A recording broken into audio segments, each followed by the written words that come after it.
Mr. Clay Clark here. He's an award-winning entrepreneur who had to overcome poverty to achieve tremendous business success. He started his first successful business while still a freshman at Oral Roberts University, and by age 20 he received national attention when he received the Metro Chamber of Commerce Young Entrepreneur of the Year Award, and for his innovative best practice customer service and his numerous business ventures.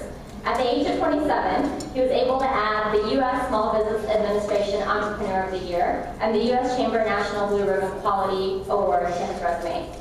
Today, Clay is the owner of 9 different companies and travels the country working as an engaging sales trainer, a business coach, and a nationally recognized educator for organizations both big and small.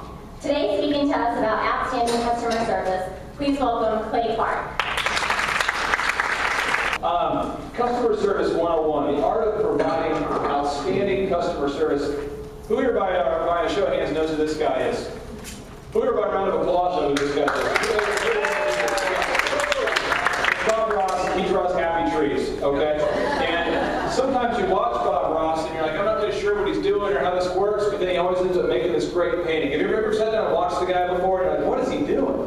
And then it just kind of works out. Well, I kind of liken that to also the old Nintendo. Who here had a Nintendo back in the day? Who here has no idea about this Nintendo? Who's never seen? Everybody here seen one? This is good. I'm not that old. Okay. Well, with the Nintendo, you remember when we all blew on the game to make it work? Nobody sent it to us though in the owner's manual. We never got it. It never came in the box. It didn't say if this game stops working, if the game freezes up, just take it out and blow on it, and it's going to work. But yet, millions of Americans all discovered that it worked, right? So some of the things I'm going to teach you are kind of like blowing on the game. We're not quite sure why they work, but they do. And the second commitment I make is we're going to have a little bit of a dance party tonight, kind of a karaoke thing. I don't think it's a dance party, it's kind of a karaoke casino night. But I want to make sure everybody has at least one courtesy dance move. So we can all stand to our feet real quick. I'm going to teach you the Cupid Shuffle. Here we go. Clap. Come on, clap. Come on, clap. Hey, clap. Here we go. To the right, to the right, to the right, to the right. Here we go. To the left, to the left, to the left, to the left. Here we go. Now kick it with the right foot. Kick it with the right foot. Kick it with the right foot. Go. Walk it up.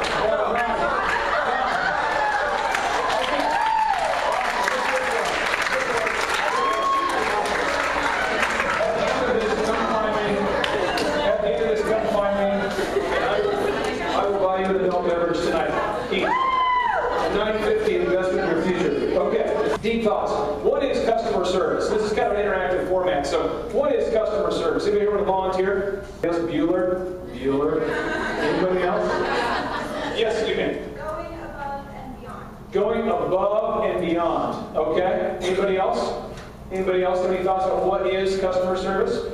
Okay. Well, as far as customer service, when I say customer service, I want you to think about an organization that is awesome with customer service. Go ahead and picture in your mind. It could be a team, an organization. I would argue it's something that you're passionate about, right? Because you like the way they treat you so much. Think about one example. Everybody got one? Okay. Go ahead and volunteer. What's an example of a great you in the blue? Chick-fil-A. Chick-fil-A. Who loves Chick-fil-A? Okay. What's another example? You said. Apple? Yeah. How many of you kept the box? Come on, how many of you kept the box? Why are we keeping it? I don't know, we just keep the box. What's that all about, right? I mean, it's a part. Because the big concept about customer service is we are acting the part of a character who's excited all the time. So real talk, I have 5 kids. Who here has 2 kids or more? 2 kids or more? You know what I'm talking about. You get a text message and it's like, Holmes just threw up. Well, if you're not careful, you're going to bring that to the next interaction with the customer, right? You're like, my 5-year-old threw up. They say, how are you? And you're like, my 5-year-old threw up. Well, that's not very inspiring. That doesn't make me want to come back and visit you, right? You got to act the part. You got to make sure you're in that role at all times. You guys can kind of write these down because they're semi-disturbing here, okay? 1, according to American Express, they survey all the companies that provide Amex services. 60% of Americans believe that businesses don't care about good customer service. Anybody agree with that? Anybody agree with that? 60%? Okay. 75% of people said they would hang up after waiting on hold for longer than 5 minutes.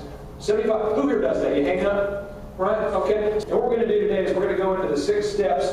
And these are 6 steps you can all put in place that will radically improve your customer service experience if you do take them to heart. Step number 1 is start asking the tough questions. Those of you who said Apple, this is a good one for you. Do we treat customers like the DMV, or do we treat them like Apple? And this is you specifically, so I'm asking you to think about yourself here, okay? Do you specifically treat people like Apple, or do you treat them like the DMV? I want you to think about that for a second. Do they seem somewhat enthusiastic about the product? Do you ever get the impression that people who work at the Apple store are secretly buying like PCs? Come on.